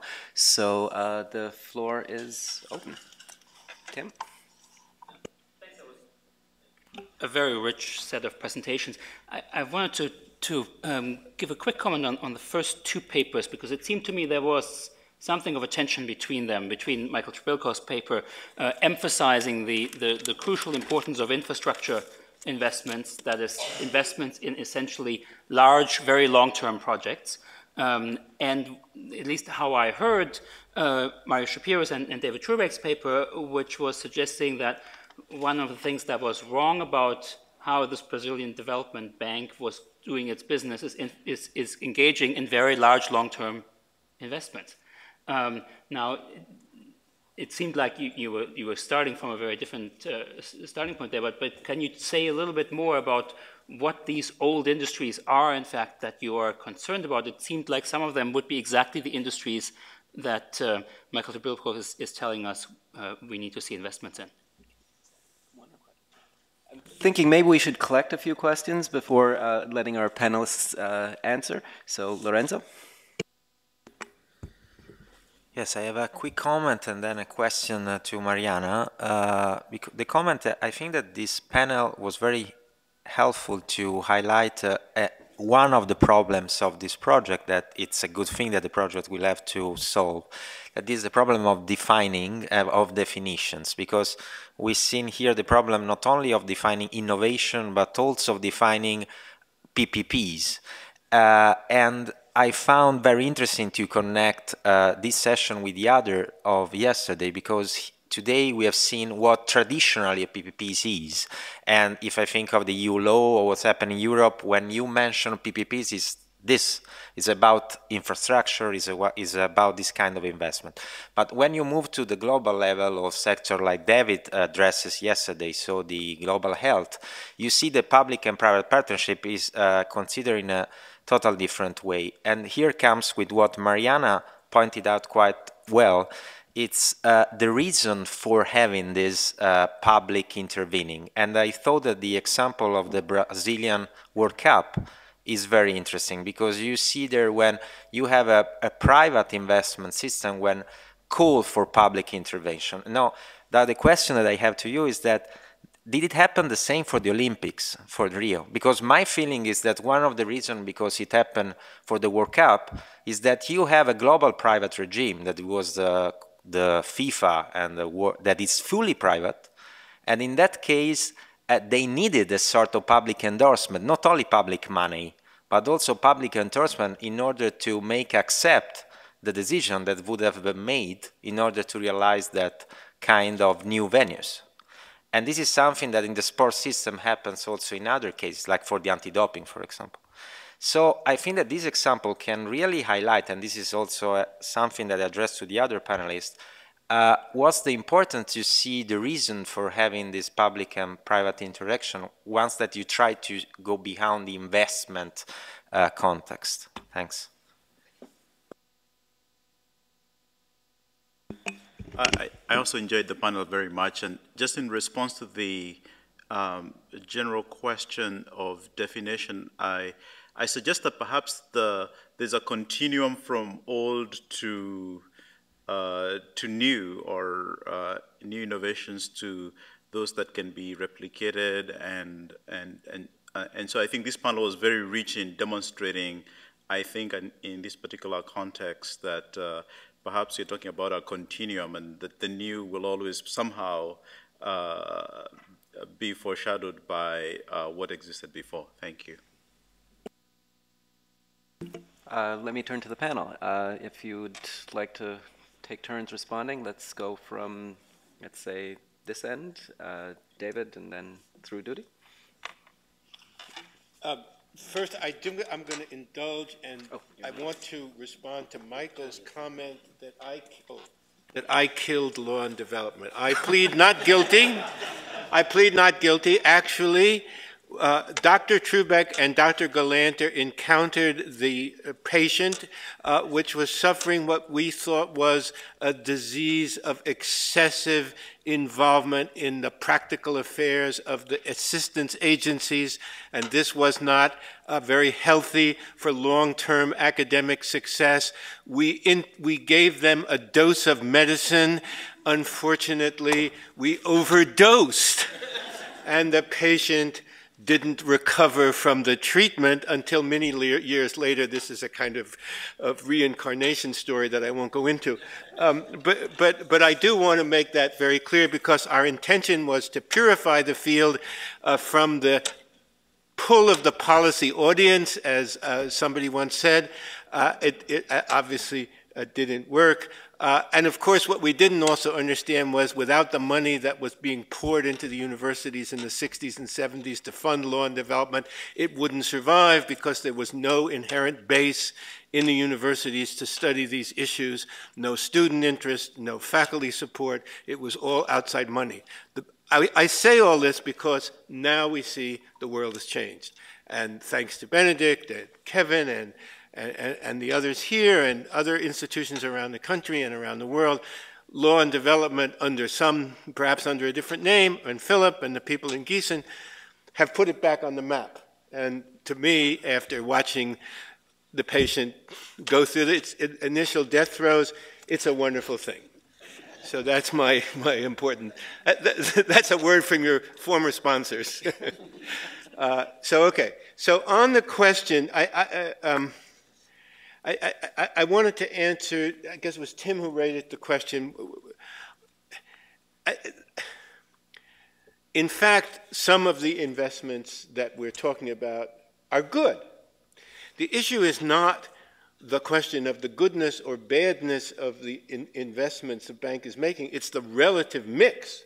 So we're saying less than 1% in the sunrise industries, and all the rest in sunset, or at least in sort of continuing industries that don't have great growth potential as we see it. Now, the flaw of the paper, which we admit, is that we can't get, the statistics don't allow us to get inside that $83 billion expenditure. We can separate out the startups, the small companies, from the big companies, and that's what we're calling the innovative sector. Maybe there's more innovation in there. So it is not a question of saying that that investment is bad, and I'm sure some of it is very good. In fact, it's probably all very good. It's just a relative question of where the country should be spending its marginal influence in funds. As to Mariana's point, I think you're absolutely right.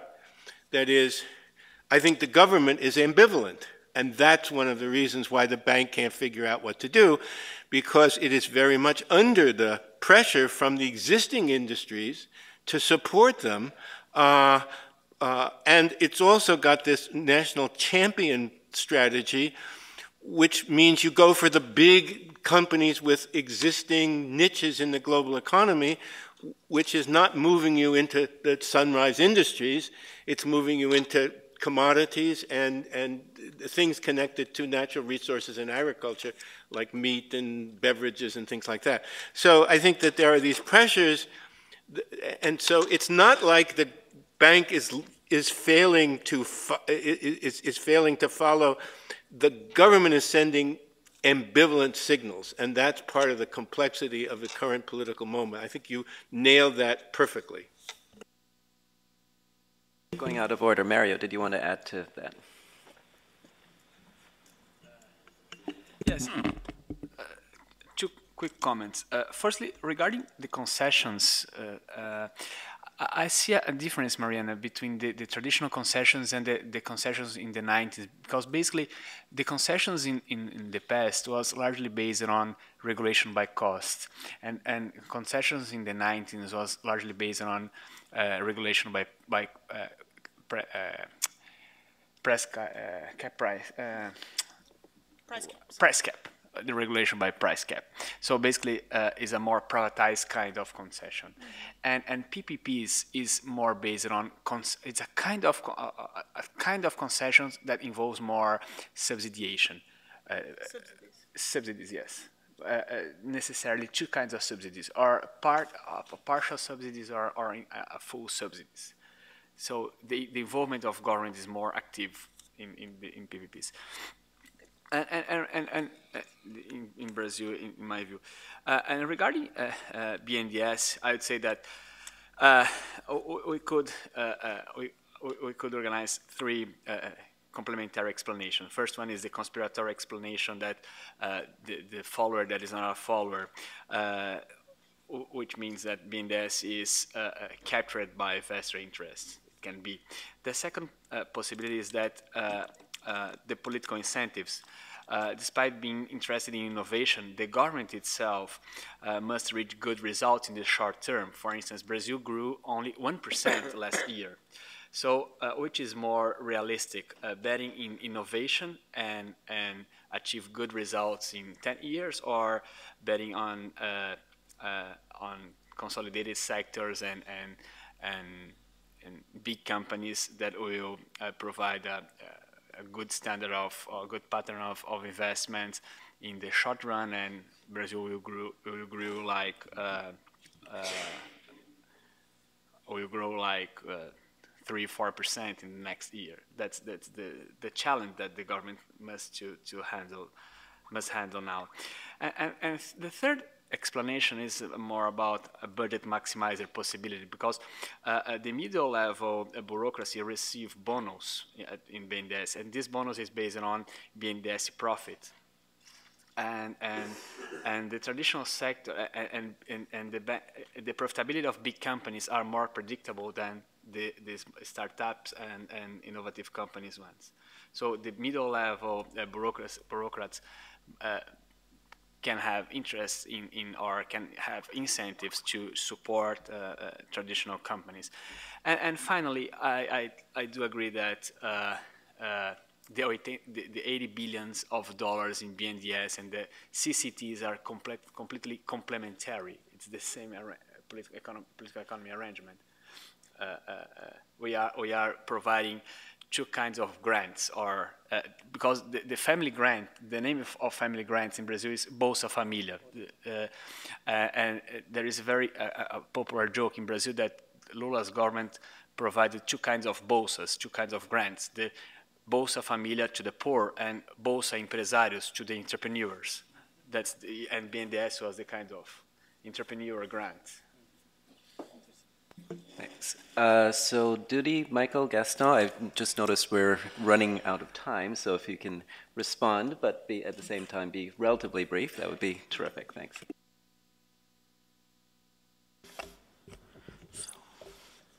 So I'm responding to Mariana.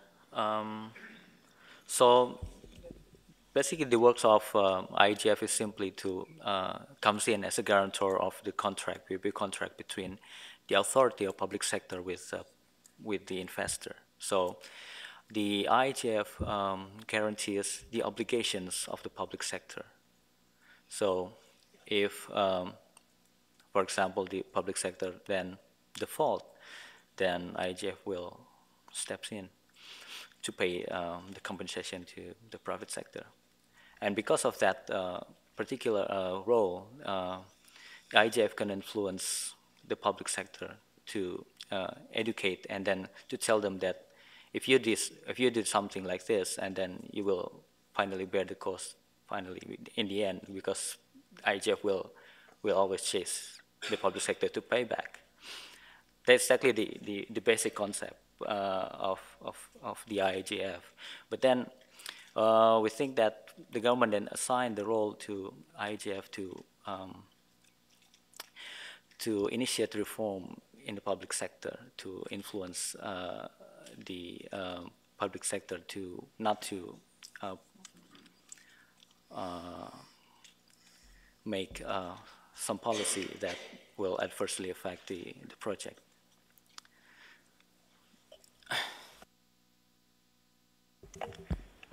I'll just comment briefly on Mariana's definitional concerns with PPPs.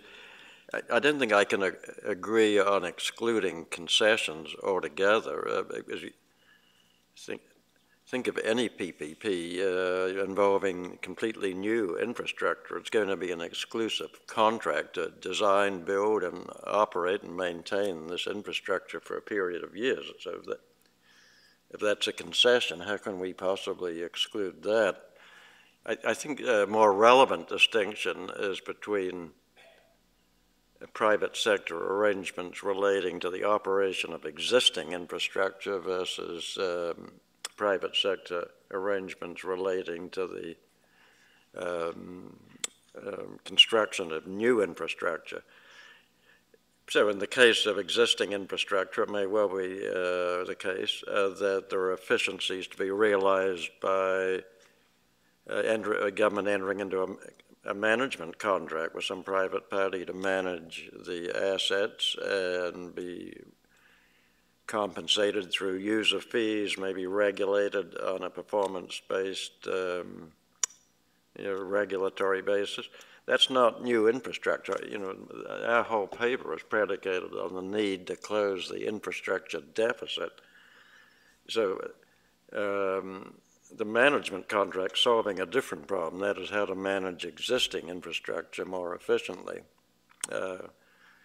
which is a good idea, but it's not our problem, right? Our problem is how to get new infrastructure built with private money. And that will often involve, I think typically involve exclusive contracts of one kind or another. So I didn't think we can exclude sort of concessions at large from our landscape.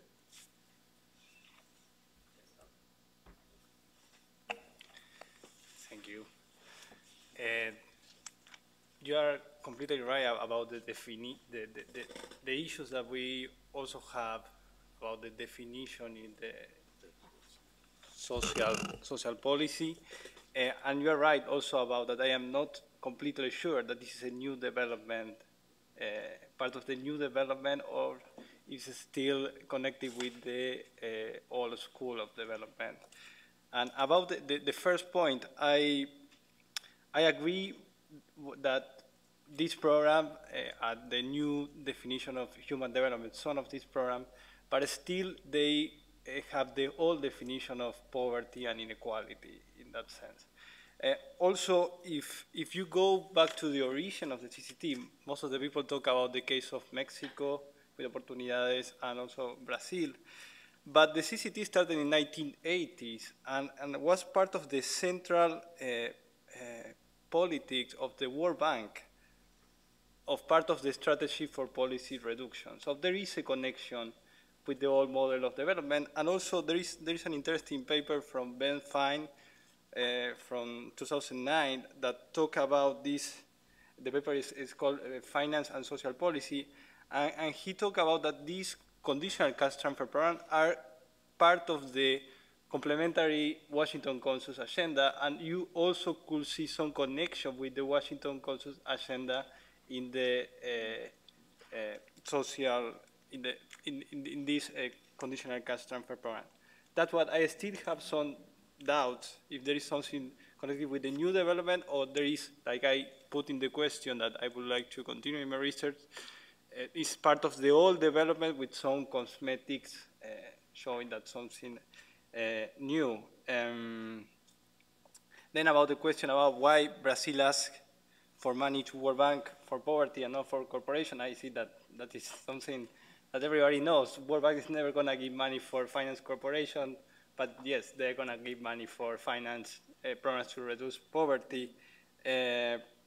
But like I say, I still would like to see more more data, more evidence that prove that this is part of the new development agenda, because I still see some connection with the old movement.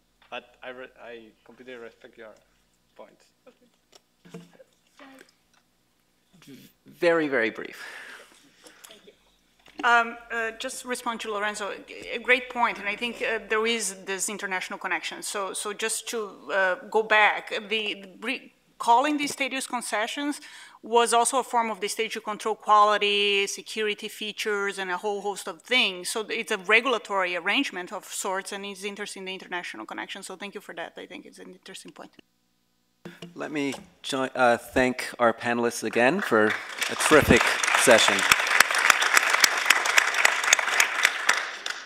Now, I know that I'm standing between you and lunch, or sitting between you and lunch, but let me just take a couple of minutes to talk about what Philip and I are thinking we might do with all of this, so the results of this really wonderful conversation, because I may have to speak for myself here because we haven't had a lot of time to confer, especially about this whole discussion, but I think we're fairly optimistic about the idea of trying to pull these papers together into some sort of publication, whether it's an edited issue, a special edition of a journal, or an edited volume. If it were an edited book volume, it'd be something along the lines of the ones that the ILJ has already produced that Benedict mentioned, like this Governance by Indicators volume. I'm continuing the theme of advertising here. Or the one on the design of competition law institutions. And as Benedict mentioned, these are part of a series that he edits on with Oxford University Press on global governance and new issues in global governance and the role of law therein. And hopefully, well, I think there's a chance we'd be able to persuade him and his co-editors to bring this in. So we'd like to work towards that. In terms of what the volume would actually contain, and this is where I may certainly be speaking for myself, and my views may change, but I actually see that there's a lot to talk about in terms of the changing governance of, or changes in the governance of development finance, the changing landscape. We're at least doing that, talking about the new actors, the new instruments, the new processes, right? And then there's this next question of, well, are these innovations? Where's the innovation? I think that's often a question as opposed to something that we should be assuming. I mean, is what India is doing really that innovative? Are these PPPs really that innovative? First of all, in the sense of, are they really novel? And secondly, are they the kinds of things that can be replicated? Or are they more like customizations or reforms? I think that might come up in the case of the Indonesian fund. So I think that descriptive question, essentially, what's going on out there and how new is it and can it be expanded or extended to other contexts, actually could take us a long way. And then, of course, there's this question of the role of law, right? Some of us focused quite intensively on the legal rules, but I think, again, we should be questioning this, what was maybe the premise of the conference, that the law actually matters, that we should take these rules seriously. I mean, that's been a recurring theme throughout the conference, so the callable capital rules, the rules that govern the callable nature of the capital of the World Bank. Really, how seriously should we take them? Or the collective action clauses, or even these PPPs that keep being renegotiated. So again, I think the role of law and calling it into question could be something that we focus on. And then, of course, there's the causes and consequences analysis that we'd hoped would be part of the discussion. It has been in some parts of the conference, to a lesser extent in others. As you know, when it comes to the consequences and the evaluation, I think, again, we should problematize that and ask, well, is it even possible for us to ascertain the consequences and to really evaluate them in an objective way? And so hopefully that will be part of the discussion. But I know, speaking for myself, I think there's a lot to work with here, and I'm hoping we can make something out of it. So, Philip, I don't... Yeah, I don't want to add very much. I also really perhaps want to start with a great thank you to all participants. I think over the past 1.5 days, we had some really great presentations and good conversations, and so I'm very grateful for your participation in something which is really a kind of journey or a revival of a patient which has already died but somehow has morphed in the years in between. And I'm still digesting just the sort of the diversity of new aspects which we have discussed here. So I'm not suggesting any sort of red lines or the like, but I'm somehow sort of, I think we tried to sort of tease out that diversity. That was actually part of the plan that we had. We didn't want to sort of do a deep drill or didn't want to sort of focus on something very much in particular, but also sort of just get an overview over the field. And I think that is what has happened, and which I find actually very sort of stimulating and sort of encouraging for things to come. So I'm very grateful for your participation and very happy about the substance that has emerged so far. And if I may just sort of use the opportunity, I want to thank the IILJ for just giving us this really great forum to meet in, and in particular thank Davinia for the really immense help in organizing and putting this together. So this is really, thank you very much.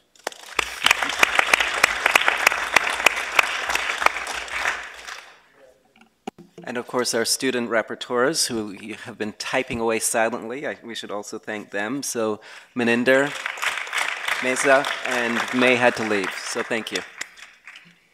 So thanks all, and Angelina and Serena also, and the Gissen group, Volkswagen, and our NYU Law School Dean. We've used some of the ILJ's core funding for this, which is an ordinary financing calculations, a huge step and probably rash, but it's because we think it's so important, so exciting intellectually, and it's got a characteristic of the kind of projects we've tried to have, which are really to turn the kaleidoscope a bit and see a whole different pattern and then see what cuts through it and bring together people who aren't normally together and blend ideas which don't normally blend, and then see if we can make something creative and exciting angle. And at least the blend has been exciting, the quality very high, and what the angle is what we're going to try to agonize now, but I think we all see some glimmers of that. So with that, I think we stand adjourned. The lunch is there. Everyone in the room is welcome to eat as much of it as they possibly can. And then we start promptly at 2 o'clock in order to be on schedule for the whole session on interinstitutional relations. Probably it'll be in the next door room with lunch as a small table, round table, kind of fast, as I said, TED style.